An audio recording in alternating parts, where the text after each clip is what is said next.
Bonjour, bonjour, bonjour, bonjour, bonjour. C'est vendredi, c'est la fin de la semaine et je suis sûre que chacune et chacun d'entre vous est en train justement de faire des plans. Le premier plan, c'est de rester connecté sur RTI 1, la chaîne qui rassemble, en commençant bien sûr par suivre Matin Bonheur.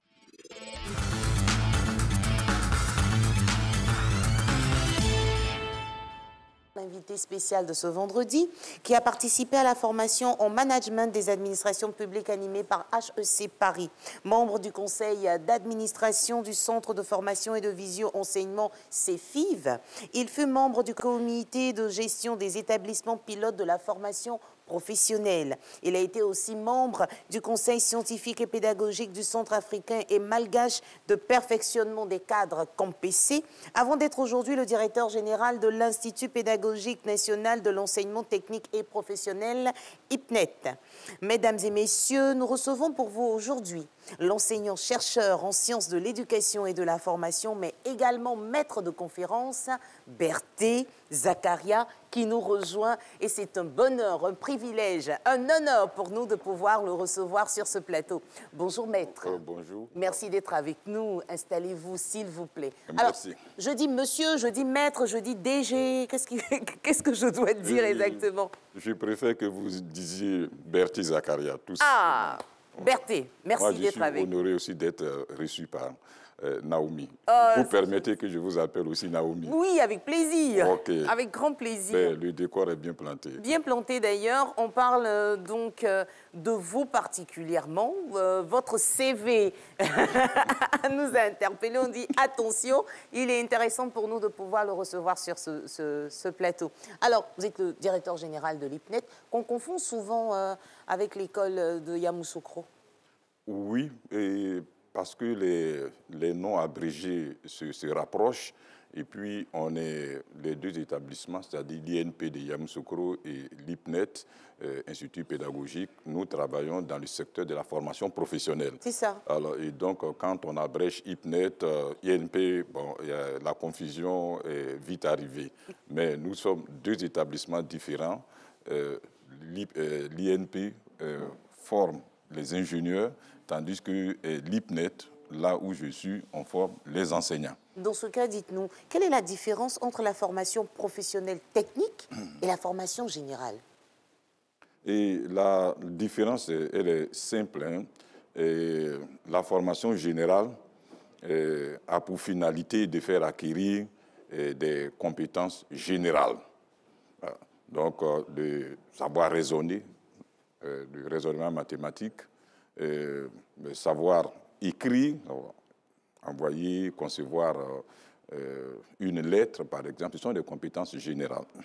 Tandis que la formation professionnelle, sa visée ultime, c'est exercer un métier dans la mécanique automobile, dans l'électronique, dans la construction métallique, etc., etc. Donc, une visée professionnelle, de l'autre, ce sont des compétences générales.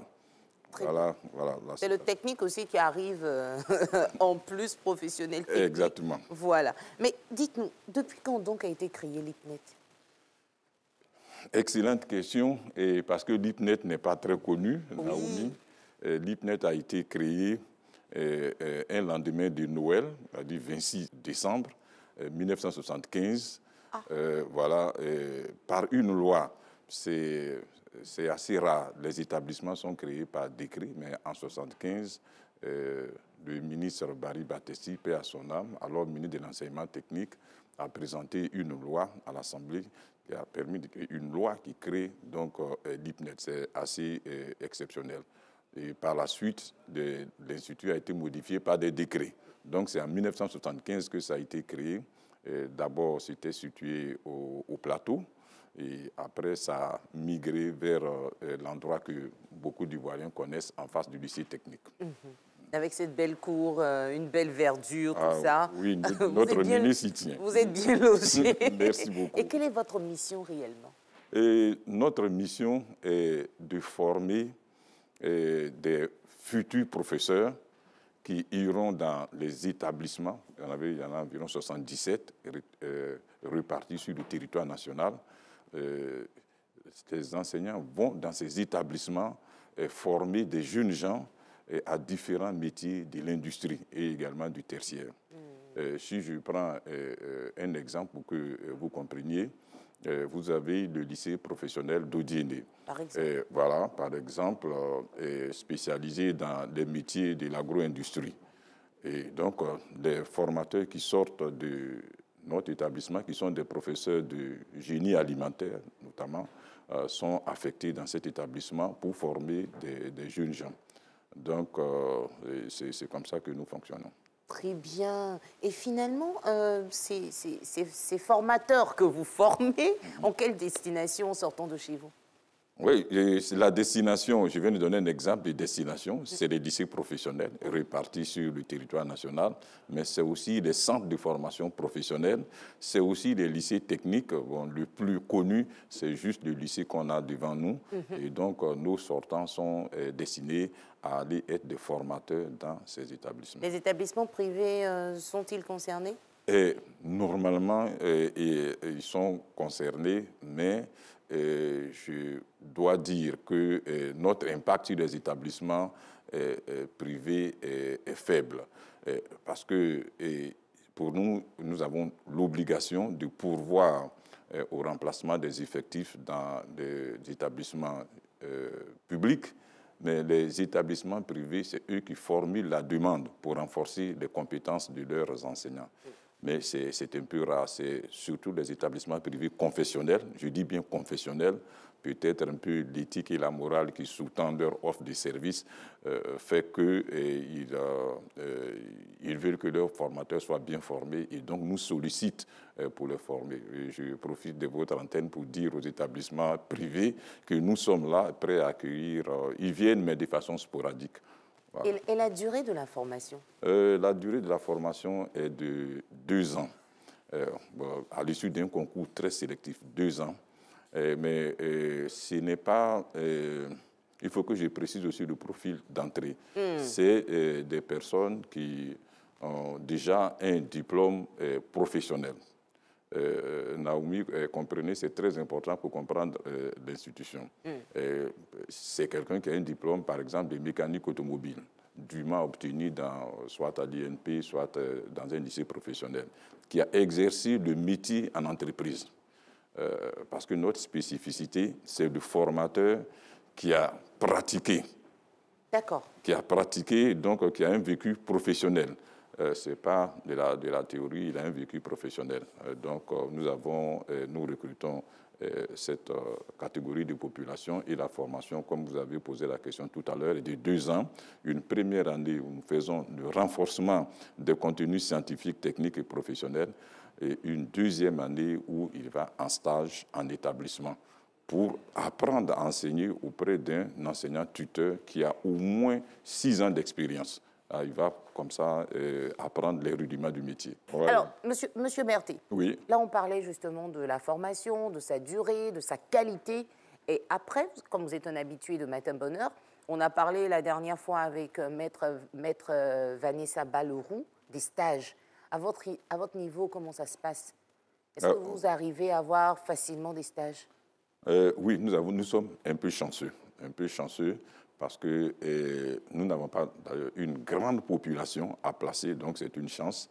Et nous plaçons nos étudiants quand il s'avère qu'ils n'ont pas un vécu professionnel avéré. C'est-à-dire qu'ils ont réussi le concours, mais quand ils viennent et qu'on les met sur les postes de travail dans nos ateliers, on voit que la maîtrise n'est pas celle que nous aurions souhaité. Donc, ils vont en stage. Pardon. Là, vous parlez d'atelier et on met une pause parce que là, on a des images pour voir effectivement comment ça se passe dans vos différents ateliers. Là, c'était un atelier, là? Oui, ici, c'est une mission du CDD. Voilà, qui vient et on est en train de discuter ici pour s'entendre sur le renforcement des compétences de nos enseignants. Voilà, et celui que vous avez à ma droite, c'est le chef de mission, M. Moustapha Lawal. Et donc, si on avait pu voir, vous aurez vu des ateliers sur lesquels les jeunes gens sont mis pour pouvoir mesurer et apprécier leur dextérité professionnelle. Donc, ça, c'est le premier niveau de stage. Bon, c'est rare. Quand ils viennent, ils sont souvent assez bien formés. Mais le deuxième niveau des stages, c'est lorsqu'ils ont terminé la première année chez nous et on les envoie dans les établissements de formation professionnelle. Donc là, on n'a pas de problème. Et là, c'est aussi une formation? Oui, ici, c'est une formation, un renforcement des capacités de nos enseignants. Tout ce que vous voyez, ce sont mes collègues. Ah là, ils sont en tenue ici aussi, hein? Oui, ici, c'est une ouverture qui est faite aux artisans en installation sanitaire. Et donc, nous sommes une entreprise citoyenne et ce que vous voyez en chasuble, ce sont des installateurs sanitaires qui sont venus travailler sur des équipements modernes qu'ils n'ont pas chez eux. Voilà, donc c'est pour les inciter à venir apprendre le métier d'installateur sanitaire. Ah, là, c'était la fin d'une formation aussi. Oui, ça, c'était la fin. Nombreux là-bas aussi, quand même. Hein. Et bon, il faut dire ici qu'il y a les représentants ministériels aussi, parce que je vois l'inspecteur général. Ici, c'est la fin d'un séminaire de formation, parce que nous sommes formateurs, mais il faut que nous aussi, nous soyons très bien formés. Très bien. Donc, il y a une forme de recyclage, de mise à jour. Absolument, c'est continu. Sans ça, on ne peut pas être au meilleur de nous-mêmes. D'accord. Vous savez qu'ici, on évolue en dents de scie. On parle de la vie professionnelle, on parle de la vie privée. Donc là, on sort de la vie professionnelle, on revient à la vie privée, rapidement. C'est ça qui est naturel. Super. Alors, vous êtes marié? Oui, je suis marié à Savané Mariam. Depuis les années, je dirais, 1987. Vous voyez, ça fait... c'est plus de 30 ans, là? Oui, ça fait 30 ans. Nous sommes toujours ensemble et je crois que le couple est toujours solide. Polygame ou pas? Non, comme vous êtes musulman, je me demande. Oui, et ma compréhension de la polygamie, c'est quand vous pouvez être juste. Et selon moi, il est très difficile d'être juste et équitable. Donc, je me contente d'une seule épouse. Ouais. Combien d'enfants? Nous en avons 4. Et je peux vous dire que nous remercions Dieu tous les jours parce que c'est 2 filles et 2 garçons. Ah! Et oui, ça fait 4. Donc, dans la maison, on est 3 de chaque côté. 3 dames, 3 hommes. C'est équilibré. Donc, 2 filles, 2 garçons. Super. Voilà, et puis, après la gestion de la maison, quand on parle de déco de la maison, tout ça, est-ce que vous intervenez ou bien c'est madame seule qui fait le travail? Et bon, il faut dire honnêtement que madame prend véritablement des choses en main. Disons, elle est stricte sur bonjour papa, bonjour maman, la tenue sur la table et puis, j'allais dire, l'éducation religieuse. J'ai dit tout à l'heure, son nom, Savané Mariam, c'est la famille qui consacre sa vie à la religion musulmane. Et donc, elle y tient.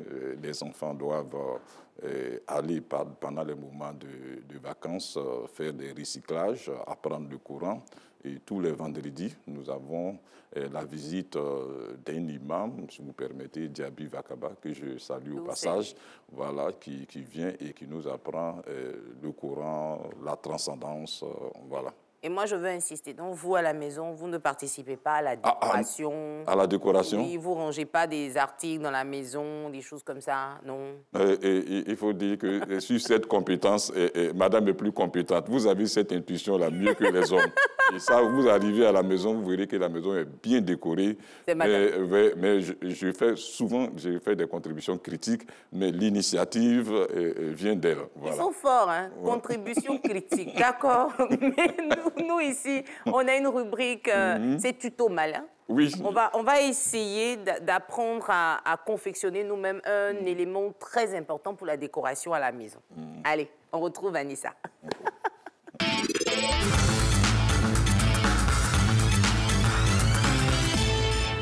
Alors, là, je me suis tenue debout parce que je change de décor. Je vous laisse quelques secondes, mais vous nous suivez, hein, maître. Vanessa, bonjour.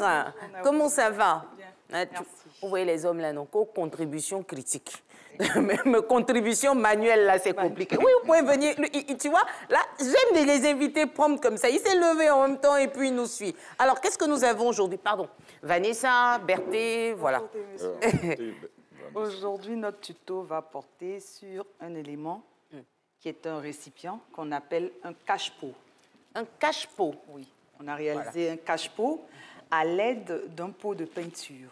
D'accord. Le pot de peinture, on l'a nettoyé après l'avoir utilisé. On l'a revêtu de papier film ou papier film alimentaire qu'on utilise généralement pour recouvrir les aliments pour les mettre au froid. C'est ça? Et à l'aide de cordes de fil de chanvre, nous allons faire le tour. Nous avons fait plusieurs tours. C'est ce qui nous a donné cet élément. En fait, vous utilisez le petit pot là pour avoir la forme en fait. Exactement. La forme. D'accord. Donc vous utilisez quoi? Ce fil et de la colle? De la colle avec le pistolet à colle. Et Ça. délicatement, déjà on a commencé, j'ai fait la base. Donc c'est un mouvement circulaire. Il faut que ça soit bien collé comme vous pouvez. Là-bas, c'est une épaisseur moindre. Ici, c'est la plus grande épaisseur pour que ça aille plus vite. Et voilà, il faut faire juste le tour, jusqu'à ce que ça prenne cette forme. Cache-pot, pourquoi? Parce qu'à la base, on a ça comme pot à la maison. Voilà, ici, le pot en lui-même. Oui. Donc, ce Donc, je récipient vous est rapproche juste, ça. voilà, un récipient assez design qui cache un peu. Ah! Mais c'est beau, hein? Déjà, ça, c'est pas facile. C'est pas difficile à faire. Pas du tout. Pas du tout. Donc, pas du faire. tout, mais la créativité. D'accord. Ouais. Il dit c'est pas difficile. Venez, exercice. Et- Il dit, Aujourd'hui, on va On veut me prendre mettre au mot. on va mettre notre papa à l'épaule. On veut allez, prendre. allez, on touche un Voilà. peu. Donc, on a le pistolet à colle, Oui. Oui. déjà. Et là, Aujourd'hui, on va juste pas appuyer de parce que ça possibilité brûle. de, Si vous ne de vous y contribution connaissez- critique. Voilà. Tu vois? Il a l'œuvre lui-même. Voilà. C'est un formateur. Là, Ah là, oui. il va apprendre ça rapidement. Rapidement. Allez, Voilà. on met. Allons-y ensemble, colle. Vanessa. Ah, On y va. ah, d'accord. À chaque fois, on met la colle et Oui. on Voilà, la pour que ça tienne. Voilà. Allons-y. Voilà. Vanessa, l'élève du jour, là, il maîtrise. Hein. Ah oui, le mais bloquer. je suis de la formation professionnelle. Ouais. Ça aurait Là, été... ça se voit. D'accord. Voilà. Au fur et à mesure. En fait, amis téléspectateurs, retenez que le plastique, il est mis pour ne pas que le fil et la colle restent justement sur le seau. C'est Voilà. pour pouvoir décoller facilement après, Facilement, exactement. dès qu'on a la forme. C'est ça, hein, Vanessa? J'ai bien Exactement. appris. Si. J'ai dit. Attendez, dites-moi, vous avez fait le coup avant de venir. Non. Non, on n'a pas Le fait du tout. formateur des formateurs à l'œuvre. Il est en train de faire son saut. Hein. Doucement, doucement. Je suis dépassée. Attention. La rapidité Voilà. et l'efficacité parce que tout part. C'est bien aligné. Mais après, c'est bien aligné. Est-ce qu'on peut prendre des bassines plus grandes? Moi, j'ai une Oui, idée on là. peut prendre même un plus gros pot. Hein. Un plus gros pot. Oui. Et puis, on peut faire un panier à linge avec, hein, les amis. Bien Moi, ça me donne des idées, ça. Bien sûr. Mais c'est amusant. C'est quelque chose que vous pouvez faire chez vous à la maison, En en famille, avec les enfants. Avec les enfants, le week-end. C'est une activité, hein. Mettre... non, non. Moi, mon élève là va tuer aujourd'hui. Il maîtrise le sujet, il s'applique. Et c'est comme ça que vous vous appliquez avec vos... Exactement, exactement. Et Voilà. je crois que ceux qui sont de notre milieu Ouais. trouvent que c'est naturel. Parce que pour former au métier, Il faut maîtriser aussi. il hein. faut maîtriser. Il faut maîtriser, il faut passer sur le poste pour démontrer comment on fait. que l'élève comprenne. Pour que l'élève vienne à son tour apprendre. Donc, il faut démontrer d'abord. Donc, c'est ce que nous sommes en train de faire actuellement. Voilà, après son explication. C'est comme des Voilà, c'est du tutorat, c'est exactement ça. Vous avez démontré et maintenant, j'ai bien suivi et j'applique. Voilà, l'application. Voilà. Après avoir un DG aussi fun comme ça, c'est intéressant, quoi. Vraiment. Hein? Et le DG lui-même, il a la tâche. Donc, toi-même qui est élève ou qui est, j'ai envie de dire, employé dans son établissement, mais tu te mets forcément à la tâche. Ah, le oui. DG lui-même donne l'exemple. Ouais, exactement. C'est ça le vrai leader aussi. Ah, hein. tout à fait, tout à fait. Et vous ne pouvez pas vous asseoir pour dire faites comme ça et puis vous ne pouvez pas démontrer. Non. Bon. Vous êtes à la tâche vous-même. J'applaudis parce que en 2-3 minutes, là, ils ont fait le tour. Donc, si ça ne suffit pas, il faut toujours prendre son rouleau. Exactement. DG, Voilà. voilà. Déjà, on a... Non, bravo, bravo, bravo, bravo, bravo, bravo. Je n'aurais pas vite fini comme ça. Ouais. Vraiment, c'est un super DG. Merci Oh, beaucoup. merci. Mais Vous aussi, après, vous avez la créativité. mais voilà. Après, c'est pour Oui. les manches. Pour les manches, j'ai juste utilisé le rouleau de scotch. D'accord. Pour donner juste la forme. Donc, on passe jusqu'à arriver là, à un moment, et on saute la cordelette.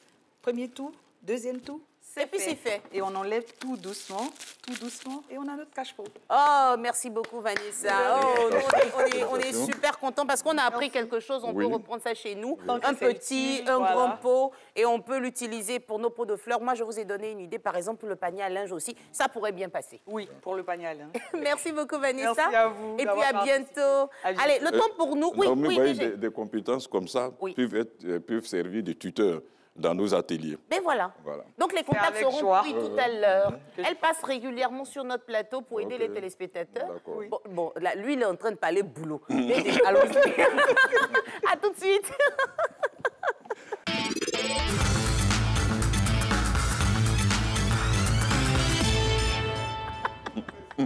Cissé, bonne journée. Voilà. Bon, je vous explique, hein. Il parle à son gars, si c'est Mohamed Lamine. Vous aurez le temps de le voir tout à l'heure à la fin de l'émission. Tata Elisa, bonjour. Bonjour. Tata Elisa, Tonton Berthé, on est prêt. Bonjour Elisa. Alors, qu'est-ce que vous nous proposez? Ça sent bon, les atchiqués. Aujourd'hui, on a l'habitude de manger la tchiké poisson, le garba, qui est aussi une sorte d'atchiké. Mais aujourd'hui, nous sommes rentrés au moins autour de 50 ans en arrière. Dites-nous tout. C'est-à-dire que les lagunaires en général, à cette époque-là, et particulièrement les Ibriers, nos parents et grands-parents faisaient frire le poisson.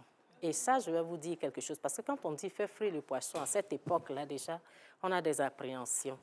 Mais il n'en est rien, parce que nos mères, nos grands-mères savaient faire l'huile d'arachide à partir de l'arachide de façon traditionnelle, elle-même.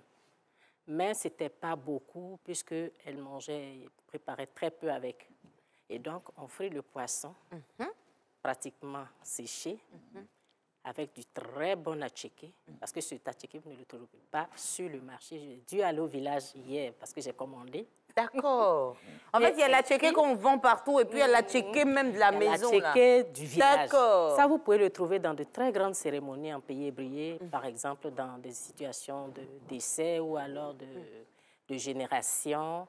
Vraiment, vous allez trouver cet atchiké-là. Et de mariage, c'est sur commande. D'accord. Et donc, on pile directement le piment vert. Le piment vert.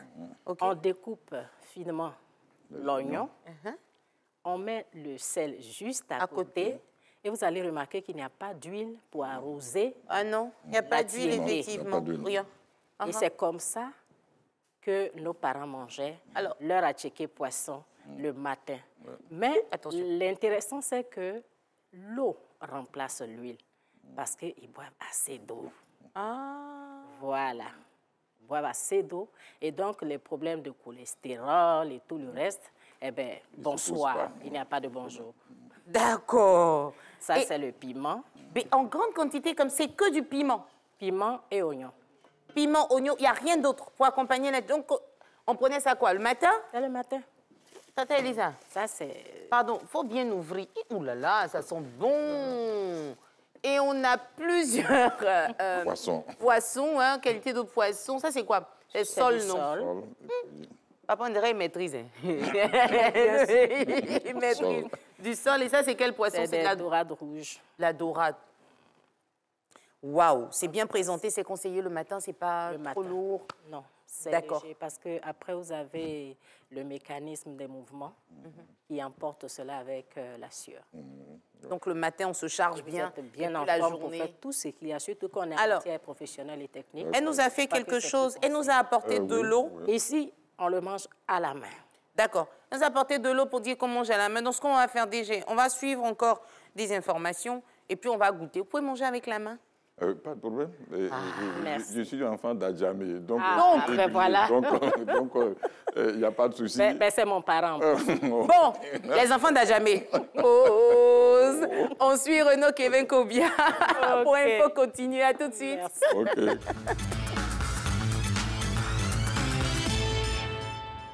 On ouvre en Guinée équatoriale où une opération a été lancée contre des gangs. Eh bien, les autorités équato-guinéennes ont lancé en début de semaine une opération pour traquer les gangs criminels qui terrorisent les populations depuis le début de l'année par des agressions et des vols. Et selon les autorités nationales, cette opération qui a mobilisé 816 policiers et gendarmes déployés dans les zones criminogènes du pays donne de très bons résultats.